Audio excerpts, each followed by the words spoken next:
Hydrocarbures, une année après, que retenir de l'action du ministre Didier Boudimbo à la tête de ce secteur? Crise du carburant à Kinshasa, la hausse du prix du litre à la pompe est-elle indispensable?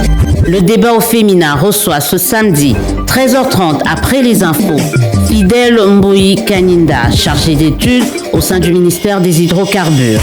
Le débat au féminin, c'est sur Top Congo FM. Les Congolais doivent-ils se préparer à connaître ou à subir une hausse du prix du litre d'essence à la pompe dans les prochains jours? En tout cas, l'option est désormais sur la table au regard du contexte international sur fond de cette crise ukrainienne ou russo-ukrainienne qui perdure d'ailleurs. Alors sommes-nous prêts? La RDC est-elle prête à faire face à cette crise? Le pays de Félix Tshisekedi dispose-t-il des moyens suffisants pour ne serait-ce que atténuer les effets néfastes consécutifs à la dite crise? Vous l'avez peut-être déjà compris.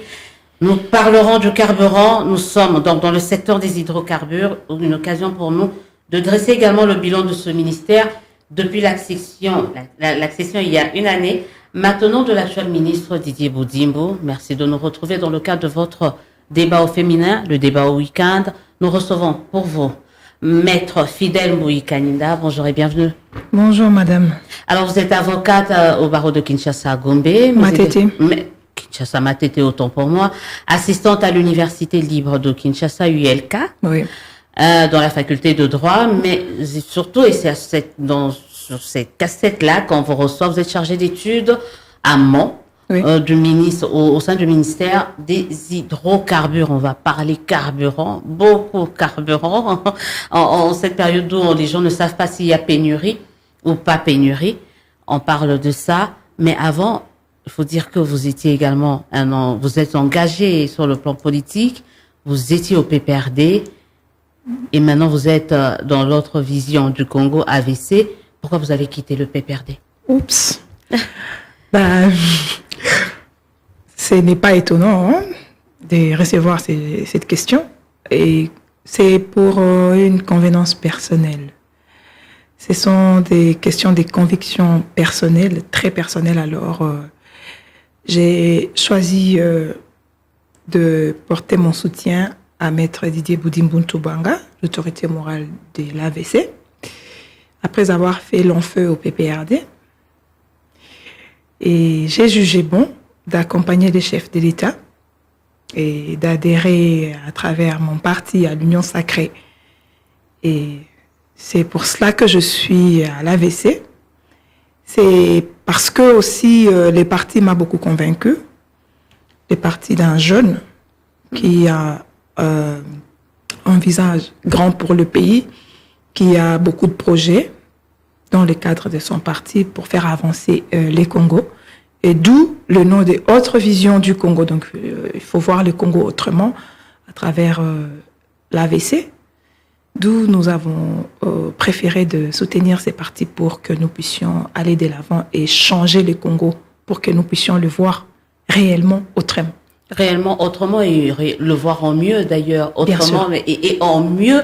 On reparlera, moi je dis aux téléspectateurs, aux auditeurs qu'on parlera longuement de cet aspect, de ce côté-là politique de vous, mais ça sera pour une prochaine fois. Mais on voulait juste savoir quand on a cette occasion-là de se retrouver en face de quelqu'un qui était dans un parti et qui quitte ce parti pour aller dans un autre. On cherche toujours un peu à affiner. C'est sans regret et c'est sans rancune que vous avez quitté le parti? Pas du tout. Je reste en contact avec les amis de l'autre côté, les chefs de l'autre côté. S'il faut à un moment se texter pour se dire bonjour, je le fais. C'est sans rancune. C'est pour des convenances personnelles, comme je l'ai dit tout à l'heure. Passons à notre vif du sujet. C'est pour des convenances personnelles, comme je l'ai dit. On reparlera de cet aspect-là politique de vous, peut-être à une prochaine occasion. Mais aujourd'hui, on va essayer de parler carburant. Y a-t-il pénurie? Est-ce qu'on a assez de réserves en termes de carburant? Mais on parle avant tout du bilan quand même de Didier Boudimbo. Il est autorité morale de l'AVC, Autre Vision du Congo, mais il est également ministre des hydrocarbures. Cela fait une année qu'il occupe cette fonction. Qu'est-ce qu'on peut retenir de son action une année après? Bon, une année après, Maître Didier Boudimbo a fait avancer beaucoup de choses dans le secteur des hydrocarbures. Il y avait beaucoup de dossiers qui gisaient dans des tiroirs par manque d'initiative. L'avocat de son État, On a toujours tendance à oublier. C'est un avocat, mais il a fait des choses que les géologues, autrefois ministres dans ces secteurs, n'ont pu le faire. Là, faut le souligner. Et il y a eu, si vous entendez ces derniers temps, les dossiers des 10 millions de moins à 10 millions, les dossiers de l'Avènement 9, qui n'avançaient pratiquement plus. Et en tant que... Rappelez-nous l'Avènement 9, c'est... L'Avènement 9, c'est en fait, un contrat signé avec la société Perenco. Ce sont des contrats qui s'ajoutent dans le contrat initial dans la convention de 1969. Parce qu'actuellement, comme vous le savez bien, la société Perenco commençait à torcher les gaz. Parce qu'on n'avait pas signé un accord sur base de gaz. Nous, on était plus sur les produits pétroliers, les différents produits que vous connaissez, excepté les gaz. Et du coup, lorsque les gaz sortaient, on torchait ces gaz. On le brûlait, ne sachant quoi faire avec. Et depuis un certain moment, l'initiative est venue des Perenco. Ils nous ont contactés en tant que ministre des tutelles. Et on devait le faire d'ailleurs de l'électricité. Ces gaz-là, l'exploiter, en faire de l'électricité. Bon, ça n'a pas marché parce que nous avons voulu que ça soit soumis à la loi sur l'électricité. Malheureusement, ils ont jugé bon de rester dans la convention. Et du coup, il y a eu cet avenant-là. D'où on a signé, ils ont accepté d'acheter les gaz, de le vendre ailleurs. Et comme ça, c'est lui qui pourra peut-être en faire autre usage, et l'exploiter dans ce sens-là pour en faire de l'électricité ou carrément exploiter et vendre du gaz parce qu'actuellement nous voyons que le gaz est tellement vendu et c'est rentable ces marchés-là, semble-t-il. Non, mais c'est vrai, je peux confirmer. Chaque maison maintenant peut trouver un chaud à gaz. Un chaud à gaz, etc. Et nous, on a vendu ce gaz-là. Il y a eu signature de l'Avenant 9 à Paris, je crois, au mois de décembre. Il y avait la présence de ministre Nicolas Kazadi de Finances. Il y avait notre ministre. Et il y a 65 millions, si j'ai bonne mémoire, que la RDC a récupéré. Et le gouvernement, le président de la République, à la demande du ministre des Hydrocarbures, a décidé à ce que les 10 millions puissent servir la population de Mwanda, parce que cela vient de la population. Si aujourd'hui, il y aurait pollution, la population ou les gens qui subiront en premier, ça sera ceux de Mwanda. D'où il y a de quoi développer ces territoires avec ce qui provient de leur sous-sol, si nous pouvons le dire ainsi. Donc sur les 65 millions qui ont été récupérés grâce à la vente de ce gaz, 10 millions revient. C'est pas le 60, c'est pas, on n'a pas récupéré tous ces, c'est à part, oui, il y a échéance, c'est par échéancier que nous devons récupérer cela, mais dans ce qu'on a récupéré, je crois 25 ou 40 000, je sais pas vraiment l'exactitude des chiffres là-dessus, ça doit être 40 000, on a récupéré les 10 millions pour mettre à la disposition de cette population-là. Pour la population, donc ça fait partie des acquis. Bien sûr. Du bilan des acquis qu'on peut mettre à l'actif.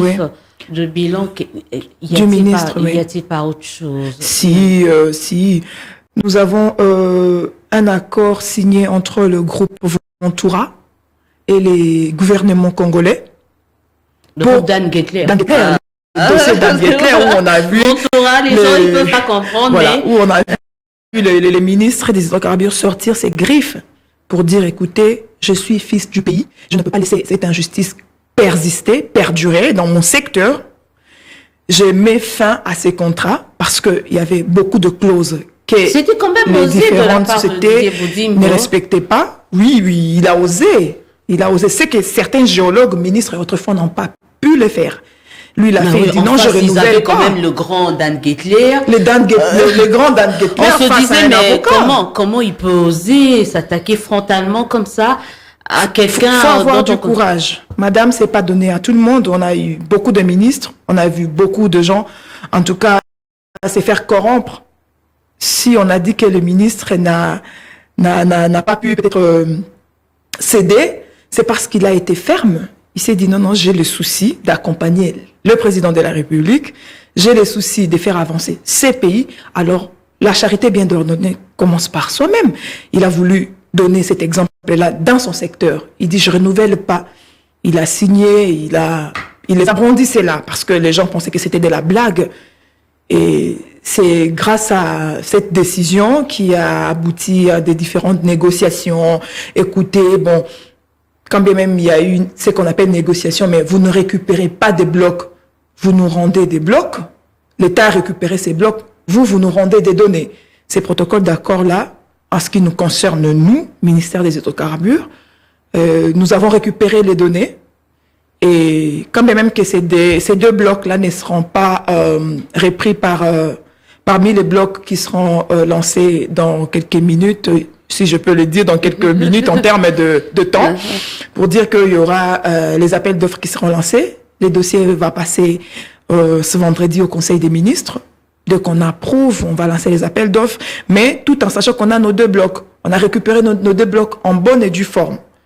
Ben voilà. C'est qu'on peut encore retenir de la part du ministre Didier Boudimbo. On marquait quand même, c'était très important de le dire, le deux blocs pétroliers récupérés dans le cas des actifs des Dan Gettler que la République démocratique du Congo vient de récupérer, si on peut se répéter comme ça. Donc, ce sont des choses qu'il faudrait penser à mettre à l'actif de Didier Boudimbo. C'est bien beau, diront certains. Ce sont des acquis, des avancées, de la part de ce ministre. Mais il y a récemment, on a assisté quand même à cet incendie-là. C'est un peu, ça fait tache d'huile, l'incendie qu'il y a eu au niveau de Des Bonhommes, avec des stations quand même pirates. Certains risquent de mettre ça dans le cas vraiment dans le passif de l'action du ministre. Qu'est-ce qui s'est passé? Comment on entend arriver jusqu'au-là et qu'est-ce qui est fait au niveau de votre ministère? S'il faut dire au niveau de notre ministère, le ministre, c'est un manager. Il n'a pas fermé les bras suite à cet incendie. Il était descendu la nuit même de l'incendie, avant que le président de la République passe par là le matin. Lui, il était là déjà à minuit. Il a vu, et c'est inadmissible quand même de voir comment ces gens-là ont pu construire ou avoir des dépôts dans des habitations. C'est ce qui est un danger. Et il a pris une décision en date du 18 mars 2022 portant identification et fermeture des dépôts clandestins et non conformes, des dépôts de stockage des produits pétroliers, bien sûr.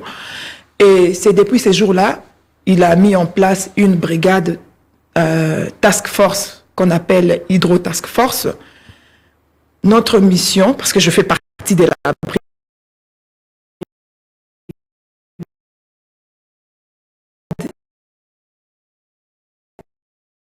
et de contrôler ces dépôts. Vous savez, demander les documents au ministère des hydrocarbures. Le ministère des hydrocarbures livre les documents. Le permis, ça dépend de la quantité de produits que vous allez manipuler. Si vous avez des 10 mètres cubes en deçà, vous avez besoin du permis qui est livré par le secrétaire général. Mais si vous allez au-delà, vous aurez besoin de l'autorisation qui est livrée par le ministre lui-même. Et ces gens-là, lorsqu'ils viennent demander des documents, au préalable, ils ont déjà vidé cet aspect administratif, disons. Ils ont eu à demander l'autorisation, l'avis favorable du ministère de l'Environnement, Habitat, etc. Ils viennent chez nous pour solliciter les titres afin de manipuler les produits. Et à notre niveau, nous livrons les titres. C'est que le ministre a pu constater qu'il n'y avait pas contrôle. En amont, au niveau de la délivrance des différents titres, par exemple, le ministère de l'Environnement. Voilà. Les experts doivent descendre normalement, voir les lieux. Si là où on va ériger une station ou un dépôt pour pouvoir stocker, si ces dépôts-là répondent aux normes, parlons d'abord de dépôts, parce que là, nous voyons des fûts superposés dans des maisons en tôle. Excusez-moi, ce ne sont pas des maisons bâties en briques, ce sont des maisons en tôle. Vous voyez le climat actuel, comment les fûts s'échauffent, les fûts en plastique. Mais là, les gens vivent avec un danger en permanence. Il peut y avoir incendie à tout moment. Ces gens-là ne savent pas cela. C'est que nous, la brigade, on a fait sur terrain jusque-là, parce que vous avez suivi récemment, les gens sont montés au créneau pour dire, écoutez, les ministres veulent nous envoyer au chômage. Non, ce n'est pas ça son souci. On va parler de la situation des Kadhafi aussi. Ce n'est pas ça son souci. S'il faut peut-être le dire ainsi, il veut assainir les secteurs. Il veut que ces gens-là de l'environnement, avant de livrer quoi que ce soit, se rendent sur terrain, voient. Au niveau des hydrocarbures, il faut que les inspecteurs descendent aussi pour voir là où sera érigé les dépôts, les stations, si ça répond aux normes. Ça doit être normalement dans un espace vert. Ça ne doit pas être dans les habitations comme on le voit actuellement. Il y a maintenant là, mais jusqu'à présent, on n'a pas délocalisé les dépôts.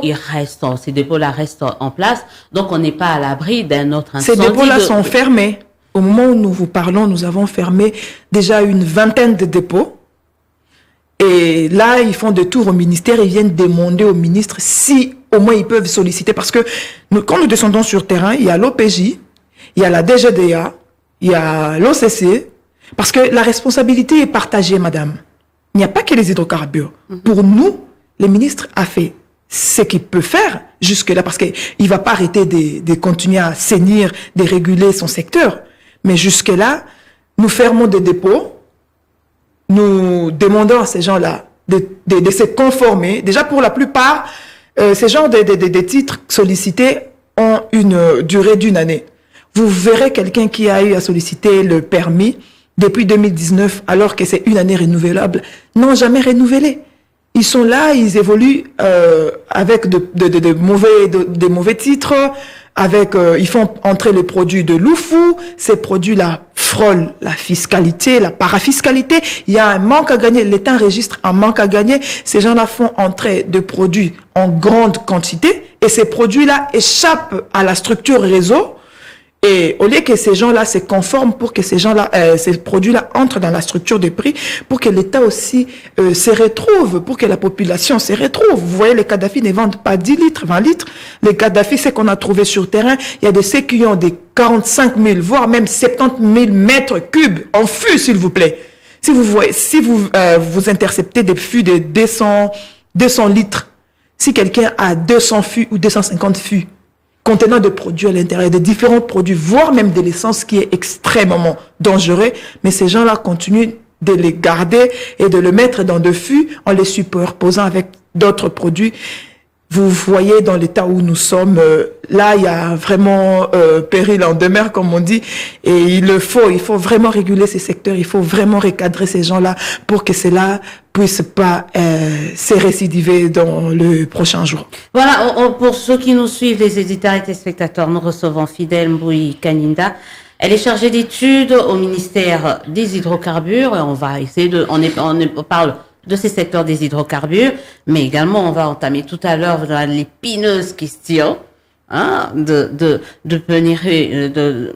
pénurie de carburant. Est-ce qu'il y aura hausse du litre au niveau de la pompe? On en parlera dans cette émission et on continue un peu avec les Kadhafi. Récemment, on a vu, ils ont manifesté justement. Vous l'avez peut-être effleuré la question ou la réponse déjà à cette question. Les Kadhafi, on sait que les gens vivent au taux du jour ici. Oui. Il n'y a pas de travail et tout le monde ne peut pas être dans la fonction publique, dans les ministères. C'est leur gagne-pain. Ils font étudier leurs enfants avec cet argent qu'ils gagnent grâce à ce travail-là. Qu'est-ce que vous leur dites et quelle est la solution de rechange pour eux? Mais c'est vrai qu'ils évoluent également dans un secteur informel. Mais qu'est-ce qu'on fait justement pour atténuer quand même leur crainte ou la misère au fait qui frappe un peu cette catégorie des personnes? Il faut dire, il y a 3 jours passés, les ministres ont tenu une réunion avec tous les Kadhafi de Kinshasa. Et il n'est pas là pour les envoyer au chômage. Il a dit, il veut assainir les secteurs. Ces gens-là doivent se conformer. Nous avons ce qu'on appelle des nationaux. Les quantités manipulées par ces gens sont énormes. Ils peuvent bien se concerter, ils peuvent bien acheter des produits dans des circuits normaux pour venir le vendre ici. Nous, l'État ou nous, les hydrocarbures, nous ne pouvons pas les interdire ou dire à ces gens-là, écoutez, ne vendez pas de produits. Non, s'ils répondent aux normes, S'ils sont conformes, ils doivent être conformes parce que les hydrocarbures a une loi spécifique de 2015 et le décret de 2016. Ce sont ces instruments juridiques qui réglementent les secteurs. Et ils vous ont dit quoi quand vous leur avez dit, écoutez, messieurs, conformez-vous à la loi, parce que là, ce sont des hors-la-loi, faut pas qu'on se leurre. C'est vrai qu'on plaide, et à la fois on plaide leur cause, parce qu'on sait comment ça se passe dans notre pays, oui. Mais à la fois, ils sont vraiment en dehors de la loi. Voilà. Et ils vous ont dit quoi quand vous leur avez dit que conformez-vous? Qu'est-ce qu'ils comptent faire, eux? Ils ont accepté. On ne sait pas dire que parce qu'ils sont en position de faiblesse, voilà pourquoi toutes les propositions sont les bienvenues, mais ils ont quand même accepté ce qu'on a dit, surtout pour ceux qui mettent de produits dans de fûts. Déjà, souvenez-vous que les ministres avaient donné un moratoire pour le produit, les transports de produits en fût d'une province à une autre. Ils sont nombreux. Ils ont beaucoup d'argent, ces gens-là. Ne les minimisez pas. Les Kadhafi ont beaucoup d'argent. Concertez-vous, faites un bloc. Achetez des camions citernes, s'il vous plaît. Achetez des produits dans des circuits normaux. Vous-même, vous savez, écoutez, moi je viens, je mets 10 mètres cubes, X met 20 mètres cubes, Y, on peut avoir un camion peut-être de 100 mètres cubes. On vient nous livrer en bonne et due forme. C'est tout ce qu'on leur demande. On ne leur demande pas de fermer parce que des petits commerces existent partout dans le monde. Nous ne sommes pas là pour traquer les Kadhafi. Le ministre n'est pas là pour traquer les Kadhafi. Conformez-vous. Achetez des citernes. Et ça vient comment, les produits de Kadhafi? Demandez-moi comment ça vient, je vous dis, clandestinement, écoutez. Et ils transportent ça, c'est pas des camions citernes, mais c'est quel type de transport? Pour la plupart, lorsqu'on va, il y a également, au sein du ministère des hydrocarbures, il y a également ce qu'on appelle la brigade de marquage moléculaire des produits pétroliers. Cette brigade-là se met deux fois à la frontière entre Mitendi et Kinshasa, pour voir comment viennent des produits. Mais écoutez, vous ne verrez pas ces Kadhafi là venir avec des produits. Pour la plupart, ils couvrent, ils ont des makala, des braises. Okay. Ils ont beaucoup de choses qu'ils mettent dessus.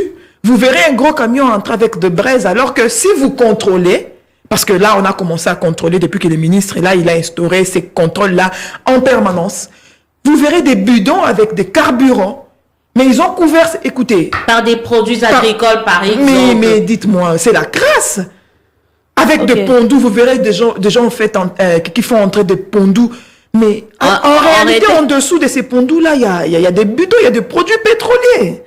Dites-moi, quand ils arrivent à Kinshasa, qu'est-ce qu'ils font avec ces légumes-là? Ils jettent ou ils vendent? Donc tout ça là, ça doit être régulé, madame.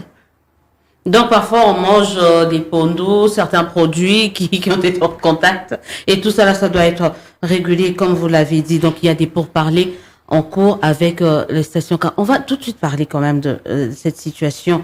Est-ce qu'il y a de carburant ici? D'abord à Kinshasa, est-ce qu'il y a pénurie de carburant ici? Madame, comment avez-vous fait pour arriver à la chaîne? Je ne sais pas vous poser la question, c'est à vous de le faire, mais laissez-moi vous dire qu'il y a le carburant, il y a le produit. Le ministre vous a rassuré qu'il n'y aura pas pénurie. Il n'y a pas pénurie. Le DG de CEP Congo l'a dit lors de la descente du ministre dans leurs installations pour vérifier si réellement le CEP, en tant que société de logistique, a assez de produits. On a de produits. Il y a deux navires et 2 bateaux et un navire qui ont accosté depuis avant-hier. Au moment où nous parlons, le tout premier bateau a déjà eu à sortir les produits. C'est dans le pipeline en train de venir vers Kinshasa. Il y a le véhicule de l'Erexcom LP qui font des mouvements entre Kinshasa et Matadi pour aller récupérer les produits. Nous était cela, au moment où nous parlons, madame, on allait assister à des scènes peut-être plus graves que ce qu'on a vécu. Non, on assiste quand même, madame, moi je veux bien. Aucun chauffeur, il y a des longues files devant les stations. Vous avez parlé de longues files, mais dites-moi, est-ce qu'il y a eu un groupe de gens qui ont manifesté pour dire, écoutez, nous, on a été dans de différentes stations, on n'a pas été servi, il n'y a pas eu de produits. Moi, hier soir, je rentrais 19h, genre dans une station, je citerai pas le Soyez magasin. Patiente, vous serez servi. Non, je viens, on me dit, non, on vend pas. Mais je dis, mais attends, il y a à peine 20h, mais il dit, non, on ne vend pas. Et c'est ce que les gens constatent. Le problème, c'est quoi? Le ministre l'a dit récemment. Lorsque toi, une seule personne, tu t'amènes avec des bidons, ton réservoir de véhicules plein, des bidons. Donc, lorsque les gens achètent à une quantité dépassée, parce que chaque station a une quantité journalière. Lorsque les véhicules CEP passent, peut-être dans cette station, on va mettre 20 mètres cubes, de l'autre côté, on va mettre 50 mètres cubes. Mais lorsque vous-même, vous voulez avoir peut-être 1 mètre cube à vous seul, dites-moi un peu, que feront les autres? Voilà pourquoi on a demandé à ce que ces gens-là, pour ceux qui ont des groupes électrogènes et consorts, venez acheter des produits, on n'en refuse pas. On n'en disconvient pas que vous puissiez acheter des produits pour vous en servir, mais achetez, tenez compte aussi de la situation, parce que la crise de carburant est mondiale. Et nous, au niveau des hydrocarbures, au niveau de la RDC, nous ne voulons pas vivre cela. Nous disons, écoutez, il y a le produit, mais il faut l'utiliser en responsable. Nous faisons des fils, même moi, je suis pas épargnée, je suis congolaise, je vis à Kinshasa, je vois ce qui se passe. Mais il y a le produit. Les gens s'en servent d'une manière ou d'une autre. Vous pouvez patienter, après cette longue file-là, vous serez servi. Mais ce qu'il faut retenir est que les pétroliers veulent assez que l'État puisse appliquer la vérité des prix à la pompe. Bah ouais, faites-le. La plupart des Pourquoi stations... l'État ne le fait pas? Prenons l'exemple des stations privées. Il y a de produits, mais ils ne vendent pas. Ils attendent, vu la situation internationale que nous vivons avec la guerre de la Russie contre l'Ukraine et consorts, ces pays-là, ce sont des pays producteurs de pétrole. Le pétrole que nous utilisons provient de fois de là, proviennent de plusieurs pays. Nous, au niveau de la RDC, la quantité produite par Perenco ne répondra pas à la satisfaction de tous les Congolais, encore moins des Quinois, parce que nous sommes nombreux. C'est qu'on fait que nous prenons des produits qui viennent d'ailleurs. Mais puisque cette crise-là est mondiale, qu'est-ce qu'on fait? Ce que vous devez comprendre est que dans la structure de prix des produits pétroliers, qui est gérée d'ailleurs par les ministères de l'économie. Oui, donc on signale qu'il y a même plus de ministre de l'économie. Ça pose également problème, mais bon. Non, mais il y a je pense qu'il y a la continuité de l'État. Il y a celui qui assure son intérim. D'accord. Voilà. Et dans la structure des prix qui est gérée par le ministère de l'économie, la structure en question tient compte de 3 paramètres. Nous avons le PMF, qui est le produit moyen frontière.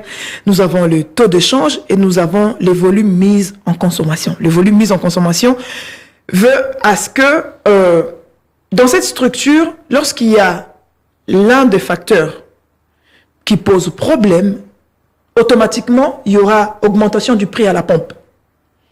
Savez-vous que l'État congolais subventionne ces carburants? Ça, vous ne le savez peut-être pas. Normalement, s'il fallait appliquer la vérité des prix à la pompe, on aurait un litre d'essence à 3 485 francs. Non, presque 3 500. Voilà, presque 3 500. Donc, presque actuellement, $2 si on peut parler en termes actuellement, de dollars, les litres coûtent 2 095 francs. Il y a 1 400 francs que l'État subventionne par litre. Et vu la flambée des prix mondiaux, les litres en Europe, on a vu, c'est plus de 2 euros actuellement, 2 points quelque chose euros. Et si on appliquait ces mêmes prix-là ici, mais ça serait, vu le contexte actuel, la conjoncture du pays, mais on serait où? Voilà pourquoi l'État essaye de calmer les ardeurs de pétroliers en leur disant, écoutez, on va se concerter, le gouvernement va prendre une décision, mais qui pourra non plus déranger la population. Une décision qui ne pourra pas mettre en mal peut-être le panier de la ménagère, parce que là, nous le savons, déjà, l'État subventionne à la hauteur de 1 400 francs les litres, avec la hausse du prix qu'il y a, le PMF, le prix moyen frontière, a sensiblement augmenté, et l'augmentation du prix du litre à la pompe s'impose, s'il faut le dire ainsi. S'il faut le faire, on va le faire, mais tout en tenant compte de cela. On va augmenter. S'il y aura augmentation, ça sera peut-être d'une manière raisonnable, parce que l'État aussi est en train de voir comment subventionner, parce que comment continuer à subventionner cela? Si ça augmente, écoutez, ok, moi, l'État, je subventionne déjà à la hauteur de 1400 les litres. Je vais peut-être accepter d'ajouter 200 francs de plus, 1600 des litres. Et vous, à votre niveau, au lieu d'avoir le carburant peut-être à 4000, 4500 les litres actuellement, je vous demanderai peut-être d'appliquer peut-être 2000, disons, 600 francs ou 2500 francs les litres. Je vois à un moment, vous voyez ces mécanismes-là de l'autre côté, voilà. Mais c'est que la population veut comprendre aujourd'hui ou pas comprendre. Est-ce qu'elle doit s'attendre à une hausse de prix? Ça s'impose. La hausse des prix, voilà, vous avez posé la question. Est-ce qu'il faut ça? Voilà, vous donnez d'ailleurs la réponse. Le prix à la pompe, je dirais que ça s'impose parce que les PMF a sensiblement augmenté, mais on ne va pas céder aux caprices des pétroliers. À leurs caprices, on va pas céder. On va dire, écoutez... Est-ce que vous êtes en position de force? On ne produit rien. On ne produit rien, mais nous continuons à subventionner. Sinon, ils ferment les vannes, c'est ça aussi. Au moment où nous parlons, avant-hier, l'État a encore payé 37 millions de subventions. La semaine dernière, l'État a payé 56 millions aux pétroliers. Pour la période de 2021, on est maintenant en 2022, on doit maintenant commencer à payer parce que de janvier on est au mois d'avril, on doit également payer. Ces gens-là disent qu'ils enregistrent des manques à gagner parce que les dettes s'accumulent, mais l'État est en train de payer. Et à votre niveau, vous devez faire comprendre cela aussi à la population que l'État subventionne. Les bus Transco que vous voyez, normalement le Transco ne devait pas être à 500 francs le bus. Mais pourquoi l'État fait cela? C'est pour réduire tant soit peu cette charge-là. Mais ça finira par l'étouffer justement, non? L'asphyxier, c'était à la force de vouloir atténuer comme ça petit à petit l'économie. Est-ce que ça ne finira pas par nous devons commencer à produire. En tout cas, dans très peu de temps, les appels d'offres seront lancés. Nous devons commencer à produire. Dès qu'on va commencer à produire, c'est en ce moment-là que le gouvernement va prendre d'autres mesures. S'il faut enlever la subvention parce que nous produisons assez de carburant, plus on produit, plus les facteurs sont stables, plus l'économie est stable. On ne peut pas en ce moment, pendant que tout est en rouge au niveau mondial, qu'on vienne asphyxier la population. Vous parlez, l'État peut accepter de s'asphyxier, oui, mais n'est pas asphyxier la population. C'est tout ce qu'on veut. Ça, c'est une très bonne chose. En tout cas, l'État peut accepter de s'asphyxier, mais pas asphyxier la population. Donc, on est en train de voir cette pénurie. Comment, ou pas pénurie, il n'y a pas pénurie. Il n'y a pas pénurie, madame. Il n'y a pas pénurie, mais cette situation quand même, mais ça prête le flanc à certains spéculateurs quand même. Comment on gère ça au niveau des hydrocarbures? Comment on fait pour ces spéculateurs-là qui, quand on passe, soit ils veulent pas vendre, soit ils vendent à un coût assez élevé? Comment ça se passe? Comment on les gère? Comme je vous ai dit tout à l'heure, les ministres ont envoyé des inspecteurs sur terrain pour pouvoir palper la réalité. Lui-même est descendu hier à la station qui est vers le Saut de Mouton de 24 pour s'enquérir de la situation. Et on lui a dit non, on est en train de... Il a vu, je ne sais pas si vous avez vu de vous-même que ces gens-là vendent. Sauf que les gens, puisque les privés, les stations privées ne vendent pas, ils ont de produits, ils ne vendent pas, ils attendent à ce que le gouvernement en décide pour qu'ils puissent ouvrir leurs stations. Les peu de ceux qui vendent, disons les majors, Kobil, Engen, Total, sont envahis par la population. Okay. Et Sonaïdroc, parce qu'ils vont, elles vont également, la Société nationale. Hier, j'ai au moins vu une station privée, Mwanamboka, qui est en train de vendre le produit. Et il n'y avait pas assez de gens parce que déjà vers la Sonaïdroc, Palais du Peuple, il y avait la station qui était ouverte, voilà. Oui, les gens vendaient des produits et les gens achetaient. Et de l'autre côté, c'était ouvert. Vous voyez que ce n'était plus, c'était un tout petit peu fluide hier soir parce que Mwanamboka a accepté de vendre. Si toutes ces stations privées parvenaient à ouvrir et vendre, on n'assisterait plus à cette scène. Le gouvernement doit décider et le Conseil des ministres doit siéger. Ce vendredi, on verra des résolutions qui sortiront et si peut-être il y aura augmentation légère au niveau de prix à la pompe, vous verrez que d'ici dimanche, ces stations-là vont ouvrir pour enfin vendre leurs produits. Vous suivez le débat au féminin. Nous recevons Fidèle Mbouy Kaninda. Elle est chargée d'études au sein du ministère des Hydrocarbures. On parle donc de ce secteur, mais bien plus encore de cette situation de carburant ici en République démocratique du Congo. Allons-nous assister à une hausse ou pas? Si c'est une hausse, à quelle hauteur? Et voilà, est-ce que la réouverture des stations privées et puis des majors ou des sociétés, des grandes sociétés, où est-ce qu'on en est? Vous parlez tout à l'heure, vous parliez des stations privées, il y en a maintenant tellement. Chaque coin de rue, il y en a. C'est pas réguler les secteurs. Les hydrocarbures font quoi? Ou le ministère fait quoi?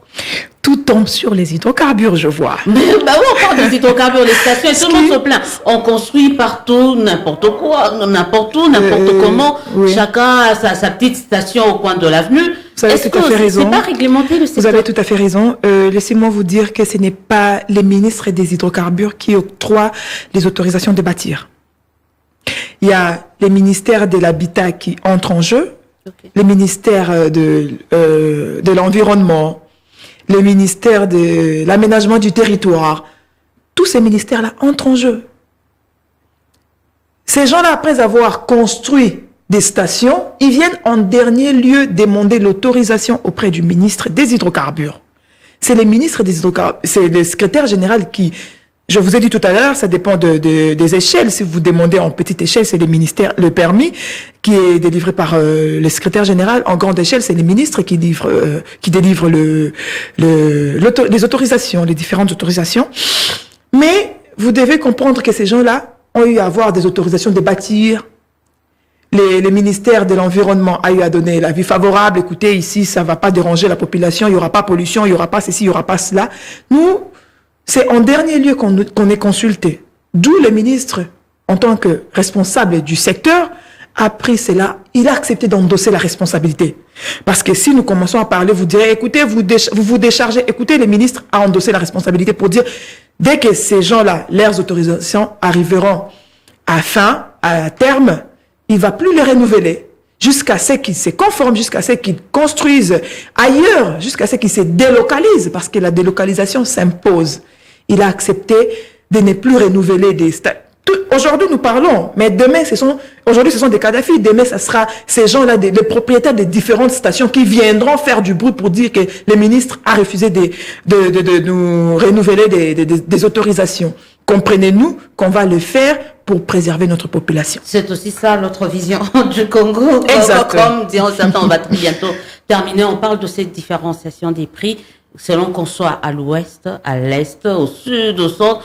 Comment expliquez-vous que dans un même pays, qu'on ait plusieurs, j'allais dire, structures de prix de produits pétroliers? Qu'est-ce qui justifie cela? Bon, comme je vous ai dit tout à l'heure, la structure des prix est gérée par le ministère de l'économie. Nous avons 3 zones. Nous avons la zone ouest, nous avons la zone sud et la zone est.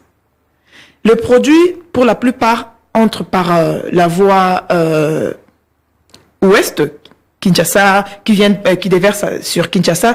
Ça provient de Bakongo, Moanda.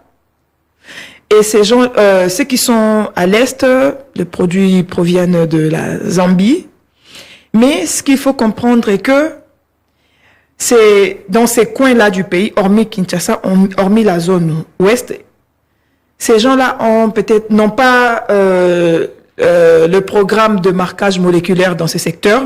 Okay. D'où il y a beaucoup de gens qui font entrer de produits. Il y a la société de logistique qui est peut-être qui n'arrive pas à servir tout le monde.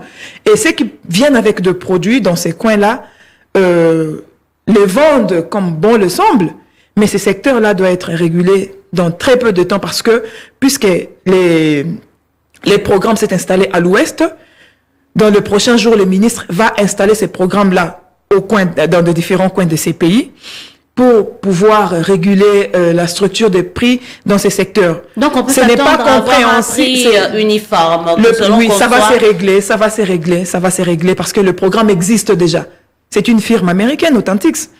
L'État il est payé par l'État pour ça. On a commencé par l'Ouest. Demain, ça sera au Sud. Ça va s'installer au Sud. Et tout va se régulariser.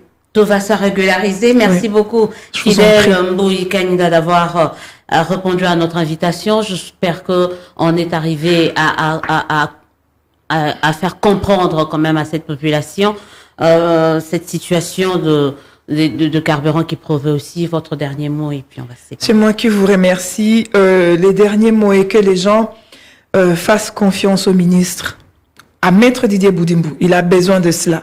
Faites-lui confiance parce qu'il y a assez des innovations dans les secteurs, il y a assez d'avancées. Et si seulement nous croyons assez que le chef de l'État veut, parce que le chef de l'État veut que le peuple soit mis en avant-plan et tout.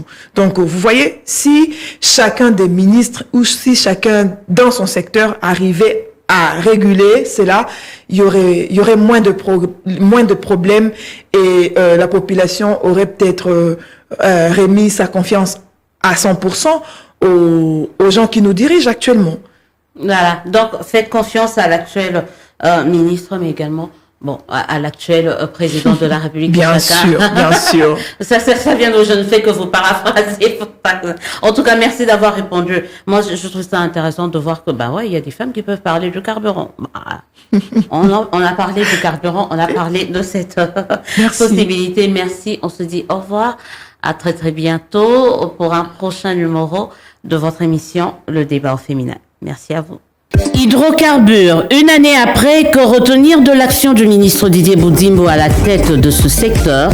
Crise du carburant à Kinshasa, la hausse du prix du litre à la pompe est-elle indispensable? Le débat au féminin reçoit ce samedi, 13h30 après les infos, Fidèle Mbouyi Kaninda, chargé d'études au sein du ministère des Hydrocarbures.